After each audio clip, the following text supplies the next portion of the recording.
Hey everyone, and welcome back to my channel, or welcome if you're new. Hi, I'm Mand, and today's video is my August wrap up. I don't think it's going to be a very long video, but I have been on a bit of a hiatus here from YouTube, and it wasn't intentional. I just had some personal matters that I needed to deal with, and YouTube and all my social medias kind of took a backseat on that. So I'm trying to get back into the swing of things right now, so do bear with me and get back into my regular posting schedule, which is kind of a bit time consuming, but you know what, it's worth it. I absolutely adore doing this. So if you haven't already, do hit the subscribe button. I do pick cards, I cover videos on tarot and oracle decks because I absolutely adore, especially oracle decks would be kind of more my specialty, if you want to say that, and with a bit of arts and crafts and spirituality and witchy elements thrown into the mix. So if that's your thing, please do hit the subscribe button. I'd love to have you part of the family, and also feel free to like and share the video and save this for later. If you want to watch it later on, that's completely fine. So what are we covering today? So I have 3 different pairings of decks that I worked with in the month of August, and I have 2 books that I want to cover and some crystals as well that I worked with in the month of August. I know we're nearly halfway through September already, and here's me just doing my August wrap up, but look, it is what it is. And so what I would say is probably grab a snack, grab a drink, and we shall get into the video. So as most of you know, I'm an absolute bookworm, but I have to say this summer my reading has kind of slowed down a small bit. I've just had quite a lot going on and things like that, so reading then in that sense kind of takes a bit of a backseat, or it just takes me longer. I might only be reading like 10-12 pages any given day, and some days there's time when I don't read at all. So I'm hoping maybe this September might pick up a small bit. I've already finished 1 book as we're speaking, so I have 1 fiction that I read, and I actually DNF'd a lot of books as well in August. There was books I just couldn't get into. So I'll cover the fiction in a minute. I just want to talk about this book that I actually finished. Finally, this took me forever. I always find like spiritual or more, along the lines of self-help, personal development just take me that bit longer to finish. I don't know, I think it's because I'm like processing the information as well. I have actually tabbed this. I haven't annotated, as I think most people call it, but I've tabbed it. The colours literally stand for nothing. I just picked what took my fancy. Okay, so they don't actually have a particular like orange means something purple. It really doesn't. It's just like, yeah, I liked what was on this page here, like enchanting objects and making charms. Like this was obviously something that I'm interested in and I want to refer back to later. This is candle magic and witch tools. So this is Intuitive Witchcraft by Astria Taylor. I think that's how you pronounce it. It's a Llewellyn publication. I enjoyed this book. I found some parts slightly tedious for myself to read. As you can see, I have here like leading a scripted intuitive witchcraft group rituals, which is something I'm interested. I would love to do further down the line, and energy flips. So I found this is chock full with information, like so much information that you could definitely use this as a reference book. I do feel even for beginners this would be a fantastic book. My cover unfortunately got a bit cracked and bent, so that kind of happens, but for the most part, like I would definitely give this probably a 4-star out of 5. It's not my favorite book that I've read, but in saying that, like the information in this is amazing. It definitely covers like a lot. Like some might resonate with you, some might not. What I would say is just read it all anyway. You never know what you might learn. Some of the things, like for example, there might have been meditations there or exercises that I just didn't want to do right there and then, and I didn't want to test out or anything like that, but you can refer back to them. I just passed one, didn't I? I just kind of quickly glanced over them. Don't feel like you have to do these. You know, it's not a workbook as such. Like here I have the Cleanse Your Home. I have that marked. But then you might have other ones that, like, for example, do we even have an example here?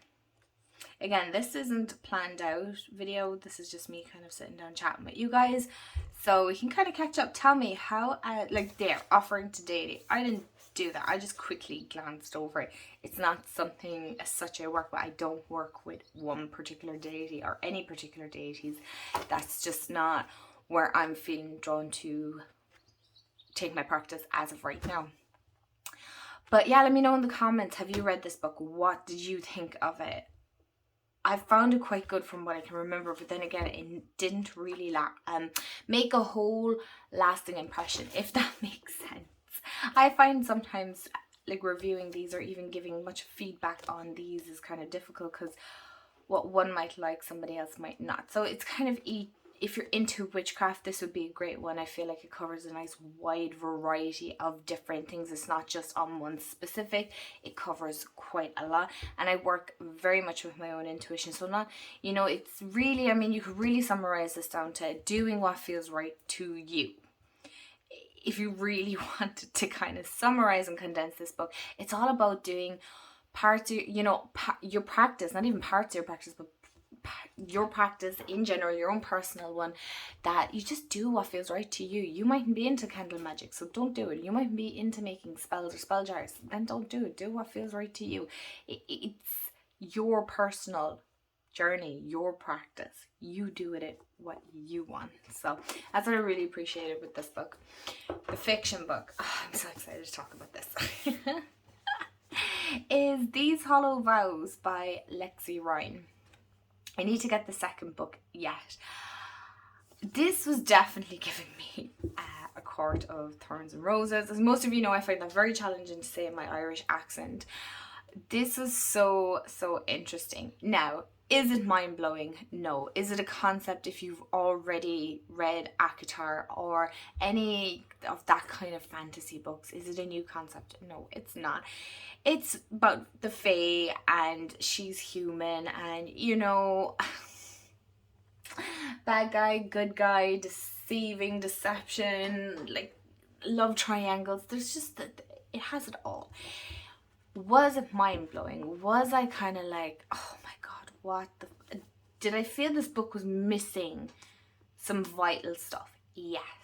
But it depends, like, is this world building? No. This is more, I feel personally myself, character driven. So let me just read the blurb on the back for you.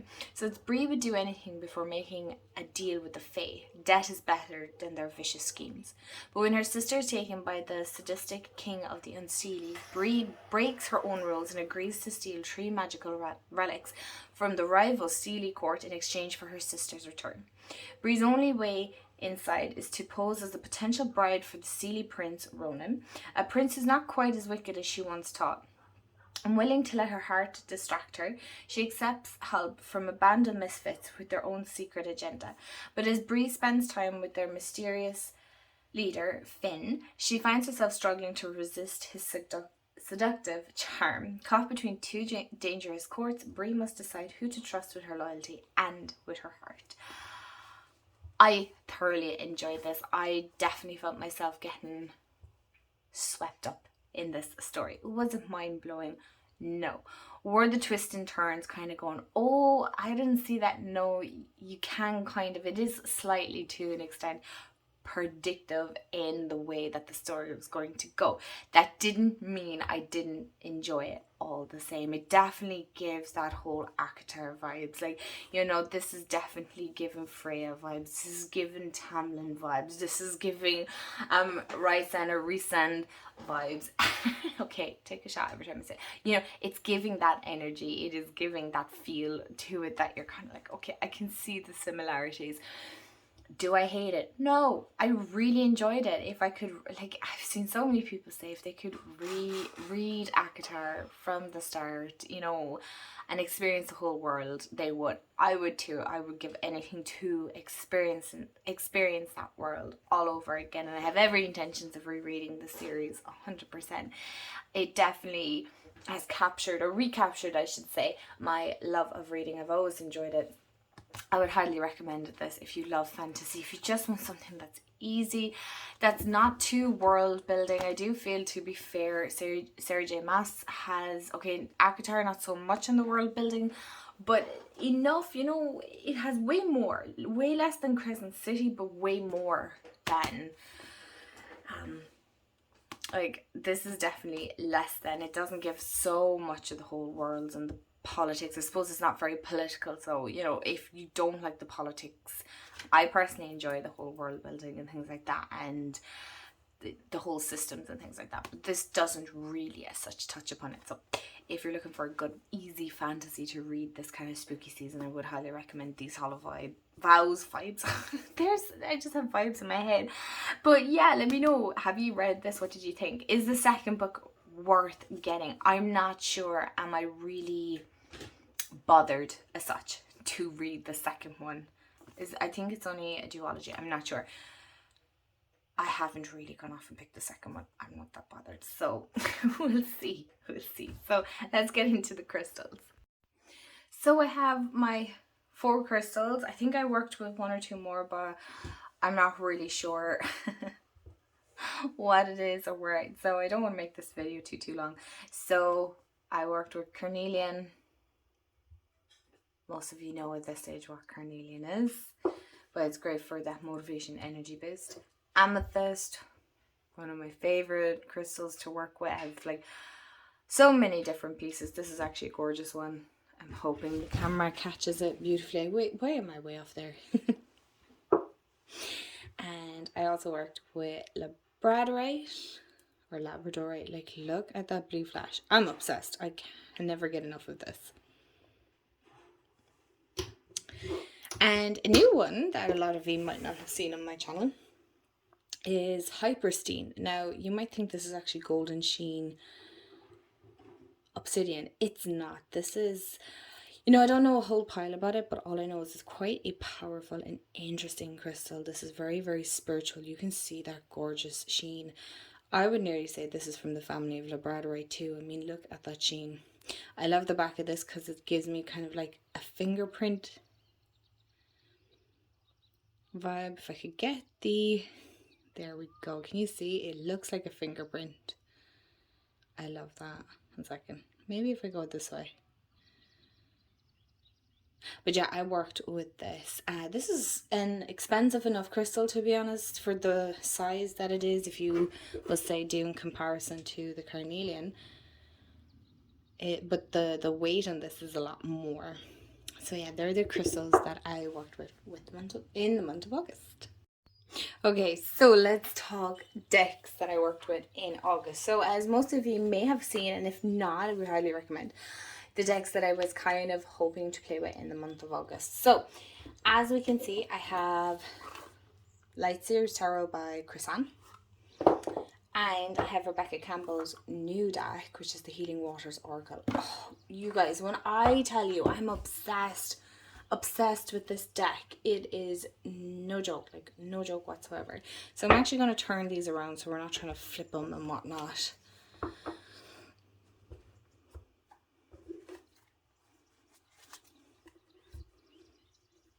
And I'm actually going to bring you guys closer so you can see them better. So I feel like you can get a better feel of how the pictures go together. But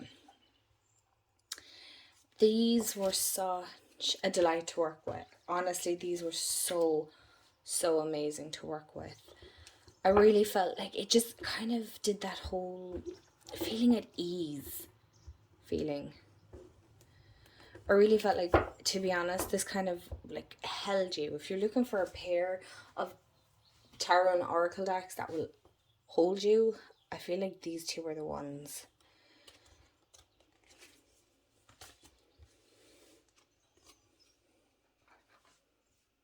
I don't really have much else to say about it, really, to be honest. I just felt the imagery like complemented, like gentle force, the 5 of Pentacles, and immerse yourself. So like, you definitely do past, present, future if you wanted to. And I just feel like this would be a great combination. Oh,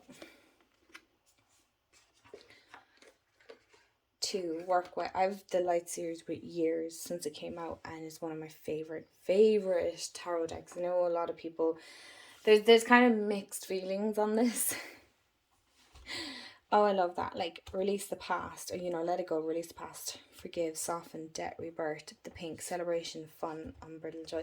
So I really feel these would be a great combination for past, present, future, or where you might be stuck. You know, how can you unstuck yourself? That's not a word. That's not a word. But like, help yourself, basically, and how to move forward. So I really feel like these are a beautiful pair that work so energetically well. That's the only way I can describe it, is like they work so energetically well together. They're definitely one of my favorite pairings of the month. It was definitely one that I thoroughly enjoyed. I really, really loved the most.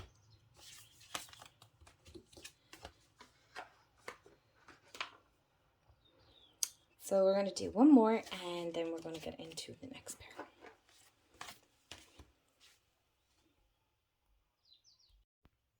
The next pairing is the Starman Tarot. You all know how much I love this deck, with the Beyond Lemuria Oracle. Let me flip these decks over so you can see for yourself. I did this in decks that I find, I can't think of the name of the video that I did, but it was like unusual pairings or something like that. It shouldn't be too far back, but now I haven't shuffled these or anything like that, so, but I found these so interesting to work with. Okay, so I have the limited edition one or something. This is the real big Starman Tarot. This is absolutely massive. It's a nightmare to shuffle, but oh my god, the imagery on this, I adore it. I absolutely adore it. And I feel like it's one of these decks that just does not get enough love. It really doesn't. And I found these very interestingly paired together. It was so interesting. The readings I got were, I know, the usual, very insightful, but I mean, it definitely made me open my eyes a lot more. It kind of made you think outside the box as well, that you weren't really just staying in your comfort zone. I really felt this pushed me out of my comfort zone. So I definitely feel this is a pairing that I'm going to work with when I feel I need to be pushed out of my comfort zone, because it definitely didn't sugarcoat nothing. It definitely held my hand but shoved me off the cliff at the same time. While saying, like, I got you, but you got to do this for yourself, you know? Interesting. Such an interesting pair. And I mean, to be honest, the vibrancy of the two together, chef's kiss, as I would say. Absolute chef's kiss. Like, it just, I hope it kind of shows in the video what I'm trying to articulate here. Like, I mean, the artwork by no means is any bit similar. Like, none whatsoever. And this Oracle deck, I'm not really sure whether I actually enjoy it or not, but on its own. But when I paired it with this, holy smokes, like, this worked. I love this. I love that. Now, Shiny Light, the High Priestess, and the Portal Keeper. Like, portal. It's just, there's a lot of symbology, and I feel intuitively like these images spark something within me. I don't know how to explain that in one sense. Like, it just sparks something. But it's very funny watching this on the screen and looking at it here in person. This is far more vibrant than what it's showing up. So please don't think this is a dull deck, because it's not. It's so vibrant. And I know a good few of you here that follow me, ye love the Starman Tarot, or you're interested in working with it. So I'm definitely thinking about doing like a working with the Starman Tarot for like a month or 2 months, or just really delving into it, really getting to know it on a far more deeper personal relationship. So I do feel like this Oracle will probably come with it. I feel like they're bonded now, you know, they're tied. I'm thinking this might work as well. The Lemurian, or the Beyond Lemuria Oracle might work well with the Muse Tarot. So Interesting. As you can see, I have far more to say about this pairing. It's probably one of my favourites after the light sear. But I feel like the light sear and the healing waters kind of was more on the lines of, it really held my hand a lot more, whereas this is shoving me out of my comfort zone, which is what I really needed. So I'll do one more and I'm going to get into the last pairing.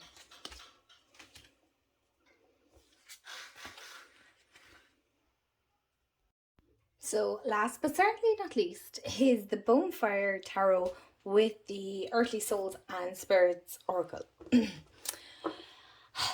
Oh my gosh, what can I say? I'm not 100% sure because, to be honest, you guys, I can't actually remember because I've left this so late to record. I remember working with it. I have to say the Bonfire Tarot size-wise, one of my favourite tarot decks. Like, it is just the perfect size. It reminds me of that TikTok, you know, perfect. Like, it really is. I love the artwork, actually. It's definitely giving me Starman Tarot vibes as well. These two together, I can't for the life of me absolutely remember. I remember I definitely didn't mind working with it because I didn't change it. Normally if I don't like a pairing, I'm just going to end up changing it.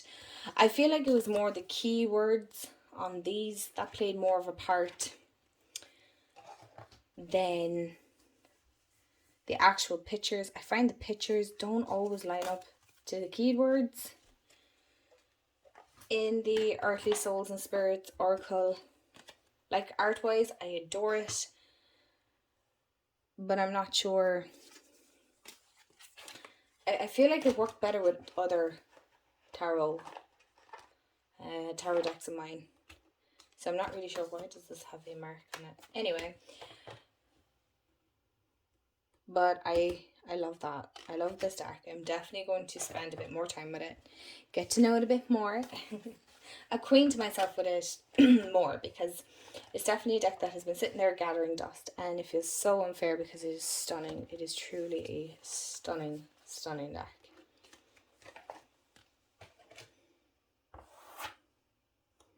So I'm just going to do one more and we'll get to the end of the video. So my lovelies, that is the end of the video. I hope you did enjoy, and if you stuck this far around, leave a flower emoji so I know you watched all the way to the end. I love when people do that. But yeah, I hope you enjoyed. Let me know what decks you worked with in August, and I hope you have a good September, and I'm looking forward to bringing out more videos this month and especially next month as well. So I hope you have a fabulous, wonderful, yeah, sure, day or night or evening, wherever you are in the world, and I will chat to y'all real soon. Bye guys.